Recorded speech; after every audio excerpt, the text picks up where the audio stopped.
Hello बच्चों, कैसे हो आप सब। आज हम पढ़ेंगे सीबीएसई एनसीईआरटी क्लास फर्स्ट की आपकी एक poem if I were an apple. इसका मतलब है यदि मैं सेब होता। ये आपके सामने बच्चों एक पिक्चर है, उसमें बच्चा है और एप्पल ट्री है। बच्चा एप्पल ट्री के साइड में खड़ा है। बच्चों, यह कविता एक छोटे बच्चे के बारे में है। वह सोचता है कि यदि वह सेब होता तो पेड़ पर लटके रहना पसंद नहीं करता। उसके अनुसार सेब का पेड़ पर लटके रहना कोई उपयोगिता नहीं है। ये पोएम के बारे में मैं आपको पूरी तरह से समझाऊंगी बच्चों, और हम आगे वर्ड मीनिंग्स और क्वेश्चन आंसर्स भी करेंगे। चलिए अब पोएम पढ़ते हैं, ठीक है बच्चों। आपको बहुत मज़ा आएगा। देखिए बच्चों, ऊपर पोएम का नाम लिखा है if I were an apple. चलिए अब पोएम को पढ़ते हैं और समझते हैं। If I were an apple and grew on a tree. यदि मैं सेब होता और पेड़ पर उगता। If I were an apple and grew on a tree. यदि मैं सेब होता और पेड़ पर उगता। I think I would drop down on a nice boy like me. तो मैं सोचता हूँ कि मैं किसी मेरे जैसे प्यारे लड़के पर गिरता।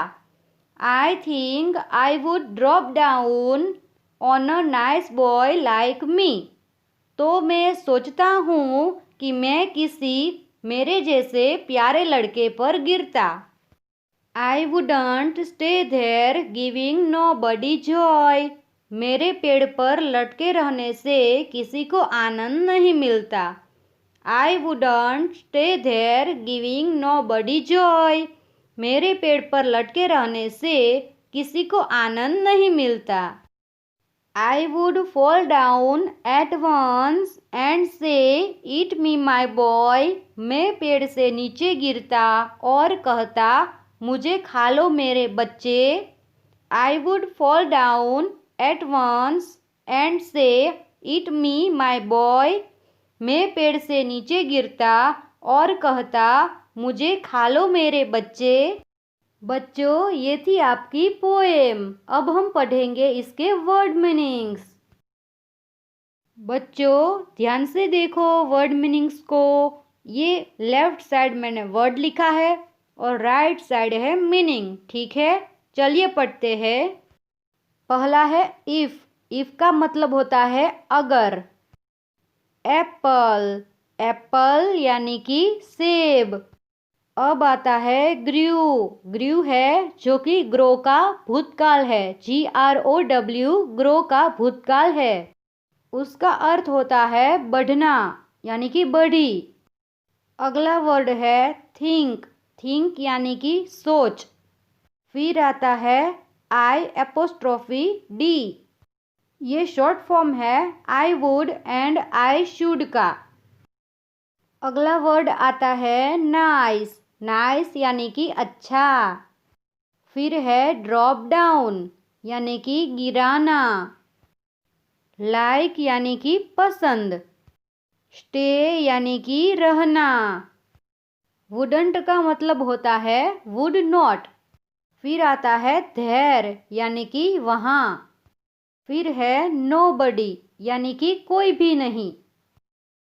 जॉय यानी कि हर्ष। फॉल डाउन इसका मतलब है नीचे गिरना। फिर आता है एट वंस यानी कि तुरंत। से यानी कि कहना। ईट का मतलब है खाना। बॉय का मतलब है लड़का। ये वर्ड मीनिंग्स आपकी नोटबुक में लिख लीजिए बच्चों। बच्चों हमारे वर्ड मीनिंग्स पूरे हुए। अब हम क्वेश्चन आंसर्स करेंगे। बच्चों ये आपकी टेक्स्ट बुक के सॉल्यूशंस है यानी कि एक्सरसाइज। पहली है लेट्स रीड। चलो पढ़ते हैं। पहला है I like to eat an apple. मुझे सेब खाना पसंद है। दूसरा है we clap our hands with joy. हम अपने हाथों से आनंद के साथ तालियां बजाते हैं। अब दूसरी एक्सरसाइज आएंगी। दूसरी एक्सरसाइज है रीडिंग इज फन। पहला क्वेश्चन है वेयर इज द एप्पल? सेब कहाँ है? इसका आंसर है the Apple is hanging on the tree. सेब पेड़ पर लटक रहा है। अब हम तीसरी एक्सरसाइज करेंगे। हमारी तीसरी एक्सरसाइज है लेट्स टॉक। चलो बातचीत करते हैं।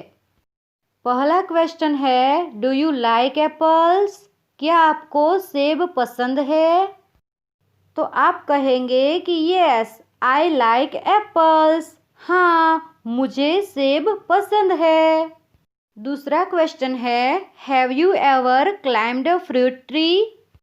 आप कभी फलों के पेड़ पर चढ़े हैं? उसका आंसर है no I have never climbed upon a fruit tree. नहीं, मैं कभी भी फलों के पेड़ पर नहीं चढ़ा हूँ। अब हम खाली जगह भरेंगे। फिल इन द ब्लैंक्स यानी कि खाली जगह भरो। पहला है if I were a bird I would blank. यदि मैं पक्षी होता तो मैं क्या करता? दो ऑप्शन नीचे रखे हुए हैं फ्लाई और क्राई। क्या आएगा? तो उसमें आएगा फ्लाई। फ्लाई यानी कि उड़ना। दूसरा है if I were a bee I would blank. यदि मैं मक्खी होता तो मैं क्या करता? दो ऑप्शन नीचे है बज और चिर्प। क्या आएगा? बज यानी कि गुनगुनाना और चिर्प यानी कि चहकना। तो मक्खी क्या करती है? बज। तो उसमें लिखिए बज, गुनगुनाना। तो बच्चों ये पूरी poem if I were an apple and ये एक्सरसाइज वर्ड मीनिंग्स आपको समझ में आ गए होंगे। दोस्तों मेरे YouTube चैनल KMP एजुकेशन को सब्सक्राइब करें, मेरे वीडियोस लाइक करें और अपने दोस्तों के साथ शेयर भी करें और बेल आइकन को प्रेस करना मत भूलिएगा दोस्तों। Bye bye friends.